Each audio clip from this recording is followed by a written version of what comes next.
రాష్ట్ర ప్రభుత్వం ఈరోజు ప్రవేశపెట్టినటువంటి బడ్జెట్ రాష్ట్ర ప్రజల్ని చాలా తీవ్రంగా నిరాశపరిచింది.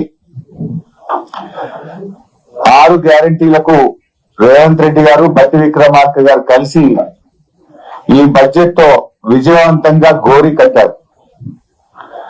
గత బడ్జెట్ ప్రసంగం కన్నా ఈ బడ్జెట్ ప్రసంగంలో 20 పేజీలు పెంచారు, 20,000 కోట్ల బడ్జెట్ పెంచారు తప్ప 6 గ్యారంటీల ప్రస్తావన గాని దానికి అవసరమైన నిధులు కేటాయింపు చేయలేకపోయారు. కాగితాల మీద, అంకెల మీద తప్ప ప్రజల కష్టాలు తీర్చడంలో గాని 6 గ్యారంటీల అమలు విషయంలో ఈ ప్రభుత్వానికి చిత్తశుద్ధి లేదని మరొకసారి స్పష్టంగా అర్థమైపోయింది. ముఖ్యంగా బీసీ, ఎస్సీ, ఎస్టీ, మైనారిటీ డిక్లరేషన్లు కేవలం ఓట్ల కోసమే తప్ప ఆ వర్గాల బాగు కోసం కాదని ఈ బడ్జెట్ నిరూపించింది. గత బడ్జెట్ లో పథకాలు పెట్టి నిధులు ఖర్చు చేయని పథకాలకు తిరిగి మళ్ళీ ఇది ఈ బడ్జెట్ లో కూడా అదే పథకాలు, అదే నామస్మరణ, అదే కేటాయింపు. ఎట్లా నమ్మాలి? పోయిన బడ్జెట్ లో రాజీవ్ యువ వికాసానికి 6,000 కోట్లు పెట్టామన్నారు, 6 పైసలు కూడా ఖర్చు పెట్టలేదు. మళ్ళీ ఈ బడ్జెట్ ప్రసంగంలో మళ్ళీ అదే రాజీవ్ యువ వికాసం పథకం గురించి ఏదో గొప్పగా చెప్పారు. పోయిన బడ్జెట్ లో చెప్పారు, బల్లెలు కొట్టారు, 6 పైసలు ఖర్చు పెట్టలే. తిరిగి మళ్ళీ అదే పాట మారింది ఈ బడ్జెట్ లో. అట్లా ఇందిరమ్మ ఆత్మీయ భరోసా 24-25 బడ్జెట్ లో పెట్టిండ్రు, 25-26 బడ్జెట్ లో పెట్టిండ్రు, ₹1 ఇవ్వలేదు, 1 పైసా కూలీలకు అందలేదు. మళ్ళీ ఈ బడ్జెట్ లో అదే చదివిండు బట్టి. అంటే నీ బడ్జెట్ కో శాంటిటీ లేదు. బడ్జెట్ అనేది కేవలం అంకెలు, మాటల గారడిగా మార్చింది తప్ప మీ కేటాయింపుల ఖర్చు విషయంలో, ప్రజలకు పథకాలు అందించడంలో చిత్తశుద్ధి లేదు అని అర్థమైతా ఉంది. అది ఆత్మీయ భరోసా అయినా, రాజీవ్ యువ వికాసం అయినా. ఆ రాజీవ్ గాంధీ పేరు పెట్టి ఆయన ఆత్మ క్షోభించే విధంగా చేసిండ్రు, ₹1 ఖర్చు పెట్టలేదు రాజీవ్ యువ వికాసం. ఇందిరమ్మ పేరు పెట్టి ఇందిరమ్మ ఆత్మ క్షోభించే విధంగా ఇందిరమ్మ ఆత్మీయ భరోసా కూడా పైసా అందించలేదు.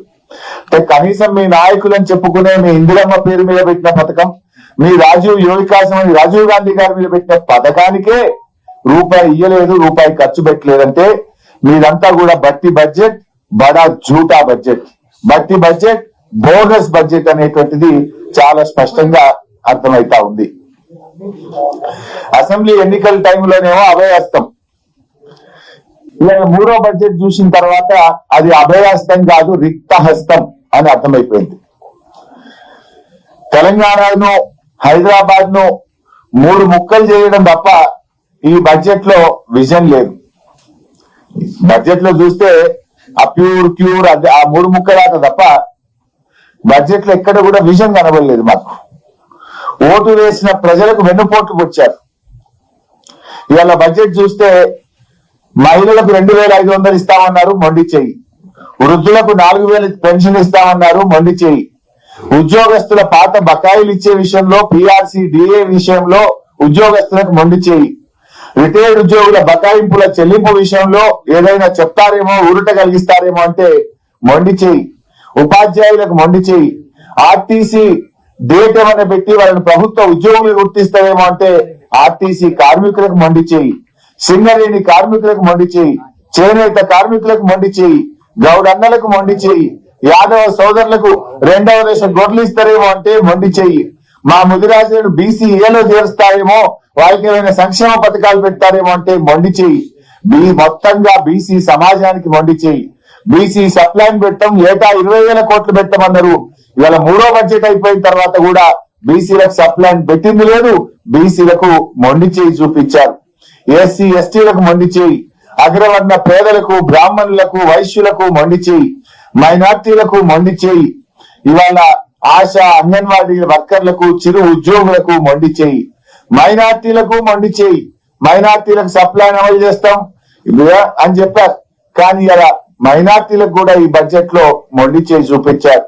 ఈ బడ్జెట్ లో సకల జనులకు దక్కింది గుండు సున్నా తప్ప ఏమీ లేదంతా అంకెల గారిడి, మాటల గారిడి తప్ప వీళ్ళ బడ్జెట్ లో పేదల పట్ల నిజాయితీ లేదు, చిత్తశుద్ధి లేదు అనేటువంటిది అర్థమవుతా ఉంది.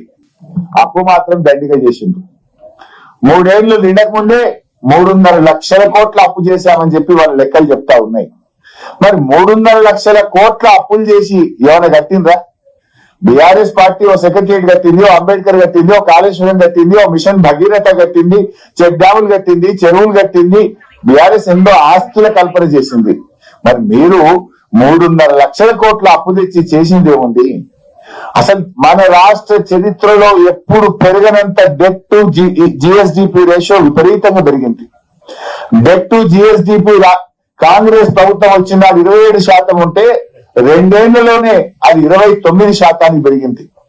ఒకప్పుడు తెలంగాణ డెట్ టు జిఎస్డిపిలో భారతదేశంలో అతి తక్కువ డెట్ టు జిఎస్డిపి ఉన్న రాష్ట్రంగా బీఆర్ఎస్ హయాంలో తెలంగాణ రాష్ట్రం ఉంటే ఈ రోజు ఎక్కువకు పెరిగిపోయింది, 29% కు పెరిగింది. అసలు ఇంకా ఆయన బట్టి గారు అంబేద్కర్ సూక్తులు చెప్తా ఉన్నాడు, రాజ్యాంగ విలువల గురించి మాట్లాడుతున్నాడు. వెనుక ఫిరాయింపు ఎమ్మెల్యేలను కూర్చోబెట్టుకొని రాజ్యాంగ విలువల గురించి మాట్లాడడం విడ్డూరం. మీ వెనక ఎవరిని కూర్చొని పెట్టినావు? పార్టీ బీఆర్ఎస్ పార్టీ ఎమ్మెల్యేలను కొనుక్కొని ఫిరాయింపు ఎమ్మెల్యేలను మీ వెనక కూర్చోబెట్టుకొని నువ్వు అంబేద్కర్ సూక్తులు రాజ్యాంగ విలువల గురించి మాట్లాడడం ఇది సిగ్గుచేటు. అసలు బీఆర్ఎస్ 10 ఏళ్ల కాలంలో, మా 10 ఏళ్ల పాలనలో బూడిద నుంచి ఫీనిక్స్ పక్షిలాగా ఈ రాష్ట్రాన్ని ఎగిరింపజేసింది బీఆర్ఎస్. కానీ మీరు ఆ ఫీనిక్స్ పక్షిని బూడిద చేసిన పాపం ఈ 2 ఏళ్ల కాంగ్రెస్ పాలనది. అసలు మీరు ఒక్కటన్నా ఉండదా? స్కాములు తప్ప స్కీములు ఉన్నాయా మీ గవర్నమెంట్ లా? మేడారం గురించి ఏదో గొప్పగా చెప్పిండ్రు. మేడారం టెండర్లలో ఏం జరిగిందో మేం చెప్పలే, మీ కేబినెట్ మంత్రి గారి కుమార్తెనే చెప్పింది. ఆ టెండర్ మాకు దక్కిందని కోపంతో టెండర్ ను రద్దు చేశారు.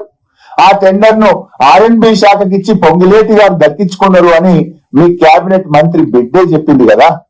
మేడారం గురించి ఏమో చెప్తుండ్రు, నాసి రకం పనులతో 4 రోజులకే మేడారం పనులు నేలపాలైనాయి.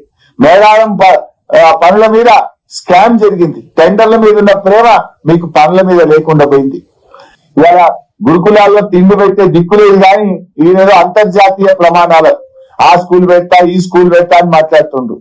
మీ పాలనలో 160 మంది పసిపిల్లలు, గురుకుల పిల్లలు ఇవాళ చనిపోయినటువంటి పరిస్థితి. తిండి సరిగా పెట్టక పిల్లలు, బుక్కులు పెట్టి చదువుకోవాల్సిన పిల్లలు రోడ్ల మీదకి వచ్చి ధర్నాలు చేస్తున్నటువంటి పరిస్థితి. గురుకుల పిల్లలకు కడుపు నిండా అన్నం పెట్టలేని నువ్వు ఇవాళ ఇంటర్నేషనల్ స్కూళ్లు నేను విద్యను ఉద్ధరించిన అని చెప్పి ఇవాళ బడ్జెట్ లో చెప్పేటట్టు ప్రయత్నం చేసిండ్రు. సరిగా పెట్టుబడులు అయితే మళ్ళీ గవే కట్టుకథలు. పెట్టుబడుల విషయంలో అన్ని అంకెలు తప్ప వైట్ పేపర్ రిలీజ్ చేయడానికి ఇప్పటికీ చాలా సార్లు అడిగినాం. ఏ కంపెనీ పెట్టింది, ఎక్కడ పెట్టింది, ఎన్ని ఉద్యోగాలు వచ్చినాయి, ఒక వైట్ పేపర్ రిలీజ్ చేయమని బీఆర్ఎస్ అడిగింది. ఇప్పటిదాకా వైట్ పేపర్ రిలీజ్ చేయలేదు. కేవలం అవే కట్టుకథలు పెట్టుబడుల విషయంలో ఇవాళ బడ్జెట్ ప్రసంగంలో చెప్పారు. మేమేదో విదేశాలకు పోయినాం, పెట్టుబడులు తేవడానికి పోయినాం అంటుండ్రు. వీళ్ళు విదేశాలకు వెళ్ళింది పెట్టుబడులు తేవడానికి కాదు, వీళ్ళ అక్రమ సంపాదన విదేశాల్లో పెట్టడానికి విదేశీ పర్యటనలు చేస్తున్నారు తప్ప విదేశాలకు పోయి వీళ్ళు పెట్టుబడులు తెచ్చిందైతే ఏమీ లేదు. ఇంకా ముఖ్యమైన విషయం, ఒక మాట అన్నారు, తెలంగాణ అభివృద్ధి రేటు అంటే మన జిఎస్డిపి దేశ సగటు కన్నా అధికంగా ఉంది అని భట్టి గారు తన ప్రసంగంలో చెప్పారు. Telangana growth rate is more than the countries growth rate. మరి రేవంత్ రెడ్డి ఏమంటుంటే రాష్ట్రం దివాలా తీసింది, రాష్ట్రం దివాలా తీసింది. బట్టేమో దేశం కంటే మన రాష్ట్రం అగ్రగామిగా ఉంది, మన వృద్ధి రేటు బాగుంది అంటాడు. ముఖ్యమంత్రి ఏమో రాష్ట్రం దివాలా తీసింది అంటాడు. ఎవరి మాట కరెక్టు? మరి దేశ సగటు కంటే మన రాష్ట్ర వృద్ధి రేటు బాగుంటే 6 గ్యారెంటీలు ఎందుకు ఎగ్గొడుతున్నారు? 100 రోజుల్లో అమలు చేస్తామని 6 గ్యారెంటీలు ఇప్పటిదాకా ఎందుకు అమలు చేస్తలేరు? 3 సార్లు రైతు బంధు ఎందుకు ఎగ్గొట్టారు? 3 సార్లు రైతు బంధు ఎగ్గొట్టినందుకు ముఖ్యమంత్రి ముక్కు నేలకు రాసి రైతాంగానికి క్షమాపణ చెప్పాలని చెప్పి మేము డిమాండ్ చేస్తా ఉన్నాం. నేను అనుకున్నా మేము 3 సార్లు రైతు బంధు ఎగ్గొట్టాము, క్షమాపణ చెప్తారేమో బడ్జెట్ స్పీచ్ లో, ఒప్పుకుంటారేమో అని మేము ఆశించినాం. కానీ అదే బుకాయింపు. ఇవాళ 6 గ్యారెంటీల విషయంలో పోయిన బడ్జెట్ లో 6 గ్యారెంటీలకు 56,083 కోట్లు పెట్టారు. ఈ బడ్జెట్ లో తగ్గించారు. ఈ బడ్జెట్ లో 50,712 కోట్లు పెట్టారు. మేము అనుకున్నాం 6 గ్యారెంటీలు మహిళలకు 2,500 ఇస్తారేమో, ఈసారి బడ్జెట్ పెంచుతారేమో 6 గ్యారెంటీలకు అనుకున్నాం. వృద్ధులకు 4,000 పెన్షన్ ఇస్తారేమో, బడ్జెట్ పెంచుతారేమో అనుకున్నాం. కానీ కోత పెట్టిండ్రు. 56,000 చేసిండ్రు. 6,000 కోత పెట్టింది. అంటే ఉన్న ఇచ్చిన స్కీములు కూడా బంద్ అవుతాయా? ఇందులో కూడా కోత పెట్టారా?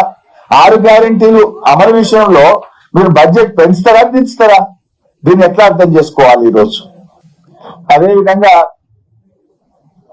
తలసరి ఆదాయం ఇవాళ బడ్జెట్ లో చెప్పారు, దేశం కంటే తెలంగాణ తలసరి ఆదాయం 1.9% ఎక్కువగా ఉంది అన్నారు.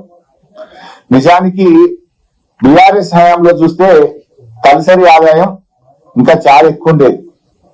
బీఆర్ఎస్ 10 ఏళ్ల పాలనలో average growth rate of per capital income is 12.1%. BRS హయాంలో 9.5 ఏళ్లలో తలసరి ఆదాయం యొక్క యావరేజ్ 12.1%. కాంగ్రెస్ పాలనలో తలసరి ఆదాయం ఎంత? 10.2%. ఎందుకు తగ్గింది? ఇది మీ పరిపాలన వైఫల్యం, ఇది మీ చేతగానితనం, మీ స్కాముల వల్ల, మీ అక్రమ అవినీతి సంపాదన మీద మీ దృష్టి పెట్టి పాలన గాడి తప్పడం వల్ల ఈ రాష్ట్రం యొక్క తలసరి ఆదాయం తగ్గింది. బీఆర్ఎస్ హయాంలో 12.1% తలసరి ఆదాయం ఏటా పెరుగుతూ పోతే మీ పాలనలో అది 10.2% తగ్గడం మీ పరిపాలన వైఫల్యానికి ఇది ఒక నిదర్శనం. And number 2, GSDP. బీఆర్ఎస్ పాలనలో జిఎస్డిపి వృద్ధి రేటు 12.5%, 12.5%. ఇవాళ బట్టి గారి ప్రసంగంలో జిఎస్డిపి వృద్ధి రేటు ఎంత చెప్పినారు? 25-26 సంవత్సరానికి 10.7% అని చెప్పారు. మా పాలనలో 12.5% జిఎస్డిపి రాష్ట్రం యొక్క ఆదాయం పెరిగితే మీ పాలన 10.7%కు తగ్గిందంటే ఈ రేవంత్ రెడ్డి గారి ప్రభుత్వం అట్టర్ ఫెయిల్ అయిపోయింది. పాలనలో మీరు ఫెయిల్ అయ్యారు. మీ తుగ్లక్ పనుల వల్ల, మీ హైడ్రా, మీ కూల్చివేతలు, మీ కరప్షన్, మీ పరిపాలన వైఫల్యం వల్ల రాష్ట్రం యొక్క వృద్ధి రేటు 12.5 నుంచి 10.7% తగ్గింది. తలసరి ఆదాయం తగ్గింది, జిఎస్డిపి తగ్గింది. Is it not the failure? ఇంకా సిగ్గు లేకుండా బల్లలు కొడుతున్నారు. పోయినసారి ఇట్లే బల్లలు కొట్టిరు. ఇందిరమ్మ ఆత్మీయ భరోసా ఇస్తాం అనగానే కొట్టుడు. బట్టి గారి మాటల్లో ఒత్తి పలుకుడే ఉంది తప్ప చేతలు మాత్రం మూగబోతున్నాయి. మాటలు ఒత్తి పలుకుతుండు, చేతలు మాత్రం మూగబోతున్నది. పోయినసారి కూడా ఇట్లే ఒకటే కొట్టుడు. ఏది రాజు యువ వికాసం ఇస్తూనే ఉన్న 6,000 కోట్లు అంటే కొట్టుడే. 1 రూపాయి ఇచ్చిందో ఒకరికి ఇచ్చిందో లేదు. చూస్తే ఉన్నది అంతా డొల్ల. జిఎస్డిపిలో డౌన్, పర్ క్యాపిటల్ ఇన్కమ్ లో డౌన్. ఇవాళ ప్రజలు బీఆర్ఎస్ పాలన, కేసీఆర్ పాలన ఎట్లా ఉండడానికి ఇంతకంటే సాక్ష్యం ఏం కావాలి? Our growth rate was much higher. ఏమంటే ప్యూర్ రేర్. ఈ తెలంగాణలో 3 ముక్కలాగా ఆడుతున్నారు. ప్యూర్ అని 3 ముక్కలాగా ఆడుతున్నారు. ఇది ముమ్మాటికి ప్యూర్ మోడలో, రేర్ మోడలో, ప్యూర్ మోడలో కాదు. ఇది చోర్ మోడల్. భూములు కొల్లగొట్టే గోల్మాల్ మోడల్. చోర్ మోడల్, గోల్మాల్ మోడల్. అసలు 6 గ్యారెంటీల గురించి ఒక ముక్క లేదు. ఆ 3 ముక్కల ఆట గురించే చెప్పారు ప్రజలు, రాష్ట్ర ప్రజలు. మేమందరము 6 గ్యారెంటీల గురించి చెప్తారేమో అని ఎదురు చూసినాం. కానీ 3 ముక్కల ఆట గురించే ముచ్చటంతా. నిన్న సీఎం మాట్లాడినా, ఇవాళ డిప్యూటీ సీఎం మాట్లాడినా 3 ముక్కల ఆట మీదనే ప్రేమ, భూముల మీదనే ప్రేమ తప్ప ప్రజల మీద లేదు, 6 గ్యారెంటీల మీద లేదు. తెలంగాణను 3 ముక్కలు చేసిండ్రు, హైదరాబాద్ ను 3 ముక్కలు చేసిండ్రు. ఈ జిహెచ్ఎంసీ అని ఒకటి, మేడ్చల్ అని ఒకటి, సైబరాబాద్ అని ఒకటి, దీన్నో 3 ముక్కలు చేసిండ్రు, దాన్నో 3 ముక్కలు చేసిండ్రు. కూల్చడం మీద ఉన్న ప్రేమ, 3 ముక్కలు చేయడం మీద ఉన్న ప్రేమ వీళ్ళకి నిర్మాణాల మీద లేదు, ప్రజల మీద లేదు. ఒక రకంగా వీళ్ళ చేతగాంతనాన్ని ఒప్పుకున్నారు వాళ్ళు. ఇవాళ ఫెయిల్ అనేటువంటిది ఇలా వాళ్ళ బడ్జెట్ తోనే స్పష్టంగా తెలిపోయింది. పర్ క్యాపిటాలో, జిఎస్డిపిలో, పథకాల అమలులో, 6 గ్యారెంటీల కేటాయింపులతో ఇవాళ వాళ్ళ ఫెయిల్యూర్ ను వాళ్ళే ఒప్పుకున్నారు. పారిశ్రామికవేత్తల తలకు తుపాకులు పెట్టి అక్రమ వసూళ్లకు పాల్పడితే పారిశ్రామికవేత్తలు తెలంగాణ వైపు వస్తారా? మీ పారిశ్రామిక policy is a failure model. మీ వసూళ్లను చూసి టీజీఐసి భూముల కేటాయింపుల్లో అక్రమాలు జరుగుతున్నాయి. పారిశ్రామికవేత్తలకు తుపాకులు పెట్టి చందాలు వసూలు చేస్తున్నారు. ఇవాళ కాంగ్రెస్ ను నమ్మిన పాపానికి ఇది ఇండస్ట్రియల్ హబ్ కాదు, కరప్షన్ హబ్ గా మారిపోయింది. ఇది పారిశ్రామిక హబ్ కాదు, కరప్షన్ హబ్ గా మారిపోయినటువంటి పరిస్థితి. మొన్న సీఎం పచ్చి అబద్ధాలు చెప్పిండు. 6 గ్యారెంటీలు అమలు చేసినామన్నాడు మొన్న అసెంబ్లీలో. 6 గ్యారెంటీలు అమలు చేసేసిన అంటాడు. 6 గ్యారెంటీల్లో మొదటి హామీ మహిళలకు 2500 అమలు కాలే. 6 గ్యారెంటీల్లో చివరి హామీ వృద్ధులకు 4000 పెన్షన్ అమలు కాలే. మధ్యలో కూడా ఏది కాలే. ఎంత అసెంబ్లీ సాక్షిగా మొన్న రేవంత్ రెడ్డి పచ్చి అబద్ధాలు 6 గ్యారెంటీలు అమలు చేసామని మాట్లాడిండు. ఇవాళ డిప్యూటీ సీఎం ఫైనాన్స్ మినిస్టర్ నోటి మాట కూడా అన్ని అసత్యాలు, అబద్ధాలు. 30,000 ఎకరాల్లో ఫ్యూచర్ సిటీ ఏర్పాటు చేసినామంటారు. ఉన్నాయా 30,000? బీఆర్ఎస్ సేకరించిన ఫార్మా సిటీ 13,000 ఎకరాలే తప్ప 30,000 ఎకరాలు ఉన్నదాగా ఏర్పాటు చేసినాం. ఇంకా అది ఎప్పుడు? అంటే అసెంబ్లీ వేదికగా ఇంత పచ్చి అబద్ధాలు మాట్లాడేటువంటి ప్రభుత్వం బహుశా భారతదేశంలో ఎక్కడ లేదు. ఉమ్మడి రాష్ట్రంలో కూడా ఇంత పచ్చి అబద్ధాలు ఎవరు చెప్పలే. 2 లక్షల ఉద్యోగాలకు పాతరేసిండ్రు. జాబ్ క్యాలెండర్ గురించి ఏమైనా చెప్తారేమో అంటే సప్పులు లేదు. బీఆర్ఎస్ హయాంలో నింపిన 67,000 ఉద్యోగాల గురించి మళ్ళీ వాళ్ళే వేసుకున్నారు. మేము ఆ రోజు 1,67,000 ఉద్యోగాలు మేము ఇచ్చాం. ఈ 67,000లో కూడా 55,000 ఉద్యోగాలు బీఆర్ఎస్ హయాంలోనే నోటిఫికేషన్ ఇచ్చి పరీక్షలు పెట్టి ఫలితాలు ఇచ్చినాయి. ఆ ఒక అబద్ధాన్ని 100 సార్లు చెప్పి నిజం చెప్పేసే ప్రయత్నం చేస్తున్నారు. ప్రజావాణి గురించి ఏదో గొప్పలు చెప్పిండ్రు. మీ మేనిఫెస్టోలో ఏం చెప్పిండ్రు? ముఖ్యమంత్రి ప్రతిరోజు ప్రజల్ని కలుస్తాడు అన్నారు. ఒక్కనాడన్నా కలిసిండు రేవంత్ రెడ్డి? ఇంకా దాని గురించి ప్రజావాణిలో ఏదో మేము చేస్తున్నాం. అసలు ముఖ్యమంత్రి ప్రజలకు కాదు, మీ ఎమ్మెల్యేలకు అందుబాటులో ఉంటలేడు. ఇక ఫ్రీ బస్సు పథకంలో గొప్పలు చెప్తా ఉన్నారు. మరి నేను అంటున్నా, ఆర్టీసీలో మీరు ఏం చెప్పారు? 9,000 కోట్లు చెప్పిండ్రు. 9,222 కోట్లు మహిళలకు ఆదా అయింది అన్నారు. సంతోషం. మరి 9,222 కోట్లు ఆర్టీసీకి చెల్లించిందా ప్రభుత్వం? 2,500 కోట్లు బకాయి పడ్డది. అందుకే ఆర్టీసీ అప్పుల ఊబిలోకి పోయింది. మీరు నిజంగా 9,222 కోట్లు ఇచ్చుంటే గత 2 సంవత్సరాల్లో ఆర్టీసీ 3,000 కోట్ల కొత్త అప్పులు ఎందుకు చేసింది? ఆర్టీసీ లాభాల్లోకి పోతే కొత్త అప్పులు ఎందుకు చేసిందో సమాధానం చెప్పండి. ఆర్టీసీ లాభాల్లో ఉంటే కార్మికులకు పెన్షన్ బకాయిలు ఎందుకు ఇస్తలేరు? వాళ్లకు జీతాలు పిఆర్సీ ఎందుకు అమలు చేస్తలేరు? వాళ్ళని ఎందుకు ప్రభుత్వ ఉద్యోగులుగా గుర్తిస్తలేరు? అంటే అంతా బోగస్. ఆర్టీసీని అప్రమయం చేస్తున్నారు. ఆర్టీసీ కార్మికులను రోడ్ల పాలు చేస్తున్నారు.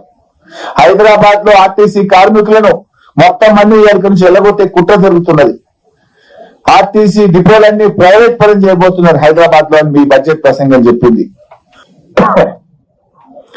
ఏదో 2 లక్షల కొత్త పెన్షన్లు ఇస్తా అన్నారు. కొత్త ఎక్కడి ఉడగొట్టే ఇస్తున్నాను. ₹1 అన్న బడ్జెట్ లో పెంచినావు పెన్షన్లకు? పోయిన సంవత్సరం ఎంత పెట్టినావు గంటే పెట్టింది బడ్జెట్ లో.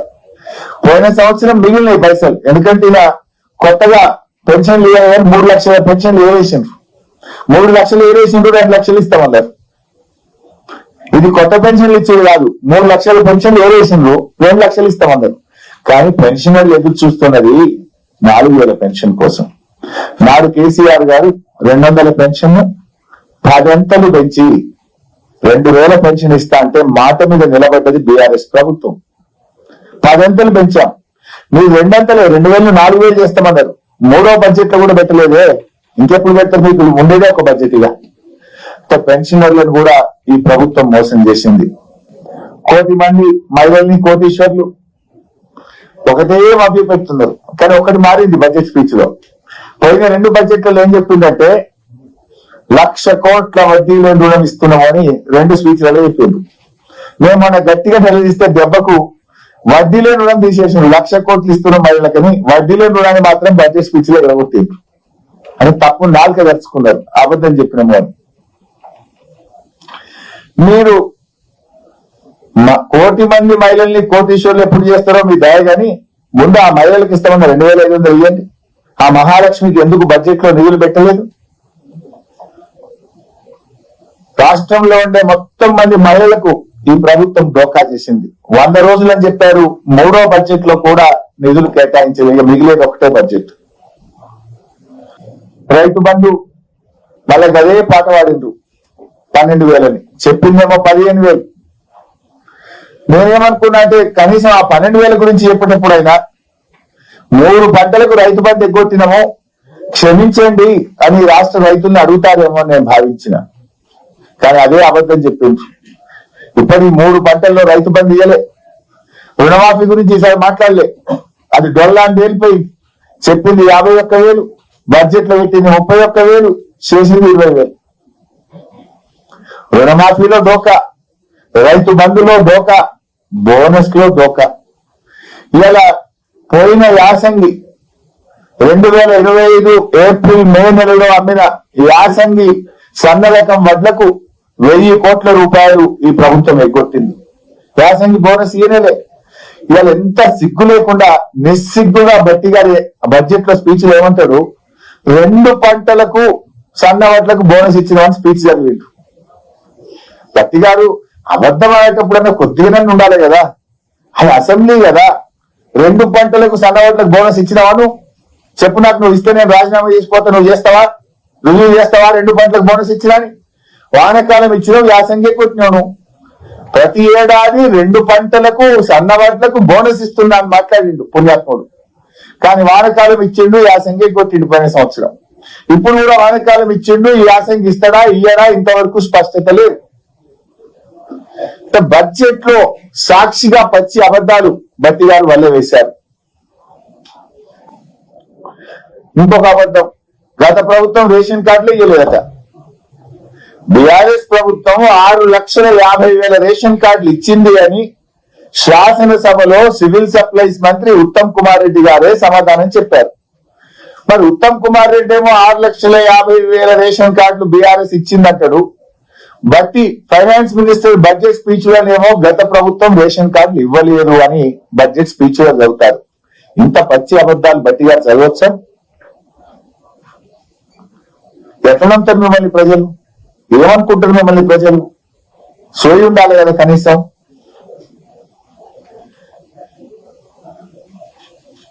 ఇవాళ కరెంట్ విషయంలో వీళ్ళకి కరెంట్ తెచ్చిరట. గతంలో తెలంగాణ చీకట్ల మగ్గిందట, వీళ్ళు వెలుగులో తీసుకుపోయిందట. అదే చీకట్ల మగ్గింది కాంగ్రెస్ పాలనలో.